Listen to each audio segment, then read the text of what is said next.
दोस्तों आज हम सब लोग स्मार्टफोन का इस्तेमाल जरूर करते हैं। इस फोन के अंदर एक सिम पड़ी ही होती है। अब वो सिम चाहे एयरटेल की हो या फिर जियो की या फिर वीआई यानी वोडाफोन आइडिया की ही क्यों ना हो, इसको इस्तेमाल करने के लिए कंपनी इसमें रिचार्ज करवाती है।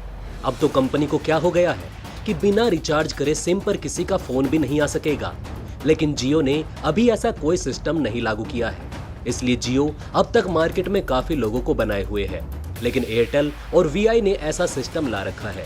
लेकिन जियो के आने से पहले एयरटेल और बाकी कंपनियां अपने आप को इस टेलीकॉम सेक्टर का भगवान समझती थी। मेरे सिवा कोई दूसरा नहीं है, मैं जितना पैसा रखूंगी तुमको रिचार्ज करवाना पड़ेगा। लेकिन फिर एंट्री हुई जियो की, जो एयरटेल और बाकी कंपनियों के लिए काल बनकर आया था। जियो के आने के साथ ही कई कंपनियां अपना बोरिया बिस्तर लेकर टेलीकॉम सेक्टर छोड़कर चली गई। एयरटेल को भी जियो के आने से काफी ज्यादा नुकसान हुआ, लेकिन एयरटेल हार मानने वालों में से नहीं था। उसने कुछ ऐसे फार्मूले अपनाए जिससे वो जियो को टक्कर देने वाली कंपनी बन गया। तो चलिए आज हम जानते हैं कि एयरटेल ने ऐसा क्या किया जो आज वो जियो के टक्कर में खड़ा हुआ है। दोस्तों वीडियो को शुरू से लेकर आखिरी तक जरूर देखिएगा। तो चलिए बढ़ते हैं बिना किसी देरी के वीडियो की तरफ। दोस्तों 2016 में मुकेश अंबानी ने अपना जियो लॉन्च किया, जिसके बाद जिसे देखो वो लंबी लंबी लाइनों में अपना घंटों बर्बाद करके उसके बाद तब कहीं जाकर एक जियो सिम को पाता था। आपको याद होगा सबसे पहले जब जियो सिम आया तो उसके साथ आपको जियो का फोन लेना भी अनिवार्य था। फिर उसके बाद मुकेश अंबानी ने बारकोड वाला सिस्टम लेकर आए, जिसके बदले आप एक फोन में एक बारकोड निकाल सकते थे और वो बारकोड वहां पर दिखाकर एक जियो का सिम ले सकते थे। जियो सिम के आने के बाद गांव-गांव में भी इंटरनेट आसानी से पहुंच सका। जो लोग इंटरनेट जानते नहीं थे क्या होता है, जिन्होंने कभी इंटरनेट के बारे में सुना भी नहीं था क्या होता है ये, फिर मुकेश अंबानी द्वारा लॉन्च किए गए जियो सिम की वजह से वो भी आज इंटरनेट का मजा उठा पा रहे हैं। इसी वजह से 2017 में इंडिया को सबसे ज्यादा मोबाइल डाटा इस्तेमाल करने का खिताब मिला। लेकिन कहते हैं ना, जब एक का नुकसान होता है तब जाकर दूसरे का फायदा होता है। जब जियो को लगातार हर दिन लाखों सब्सक्राइबर मिल रहे थे, तो वहीं दूसरी टेलीकॉम कंपनी अपने हर दिन हजारों सब्सक्राइबर खो रही थी। आपको पता होगा इससे मुकेश अंबानी के भाई अनिल अंबानी का भी नुकसान हुआ। जियो ने आते के साथ ही मार्केट में तहलका मचा दिया। इससे सीधा इफेक्ट पड़ा आइडिया, वोडाफोन, टेलीनॉर, एयरसेल और एयरटेल इन कंपनियों पर, और इनमें से कुछ कंपनियों को सरवाइव करने के लिए मर्ज होना पड़ गया। लेकिन फिर 2020 में जियो को टक्कर देते हुए एयरटेल बहुत ज्यादा आगे निकलने लगा। इसमें जियो ने काफी सब्सक्राइबर खो दिए और इनके कुल सब्सक्राइबर बचे थे 32.4 करोड़ सब्सक्राइबर। वहीं एयरटेल की बात करें तो उसके कुल सब्सक्राइबर 34 करोड़ हो गए थे। जी हां दोस्तों, यहाँ पर सवाल उठता है कि अचानक से ही एयरटेल इतने सारे सब्सक्राइबर कहां से ले आया? ऐसा कौन सा तरीका उसने अपनाया जिससे एयरटेल ने जियो को पीछे छोड़ दिया? तो चलिए दोस्तों आपको थोड़ा आसान बनाकर इसे समझाने की कोशिश करते हैं। आपको वो दिन भी अच्छे से याद होगा जब हमें 1 GB डाटा के लिए 200-300 रुपए देने पड़ते थे। फिर एक दिन अचानक जियो की एंट्री होती है, जो सभी टेलीकॉम कंपनियों को आते के साथ नुकसान पहुंचाना शुरू कर देती है।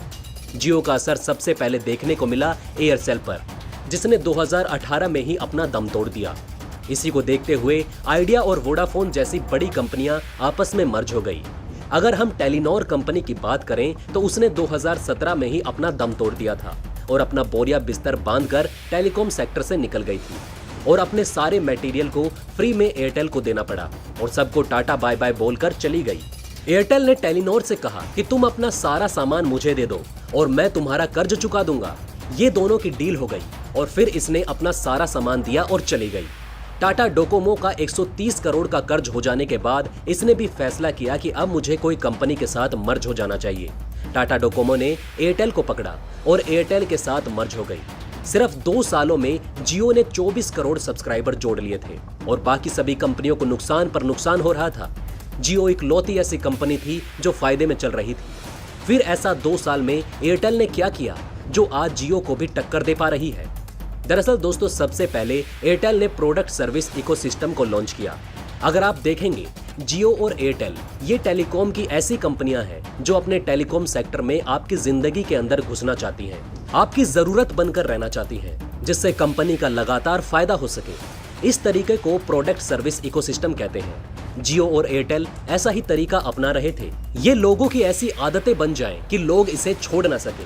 लेकिन जैसा कि आपको पता होगा, जियो के आने से पहले एयरटेल अपनी सर्विस फ्री प्रोवाइड नहीं कर रहा था, लेकिन जियो को देखते हुए एयरटेल ने भी मार्केट में बने रहने के लिए जियो की तरह अपने प्लान लाने शुरू कर दिए और साथ ही साथ एयरटेल नेटफ्लिक्स, अमेज़न और होलू जैसे डिजिटल प्लेटफॉर्म का सब्सक्रिप्शन भी अपने रिचार्ज के साथ देना शुरू कर दिया। जैसा कि दोस्तों आपको पता होगा, 2017 से ही एयरटेल ने अपने ब्रॉडबैंड कनेक्शन के पैर पसार दिए थे। लॉकडाउन से पहले एयरटेल के 21 लाख घरों में ब्रॉडबैंड कनेक्शन थे, लेकिन फिर होता है लॉकडाउन का सिलसिला चालू।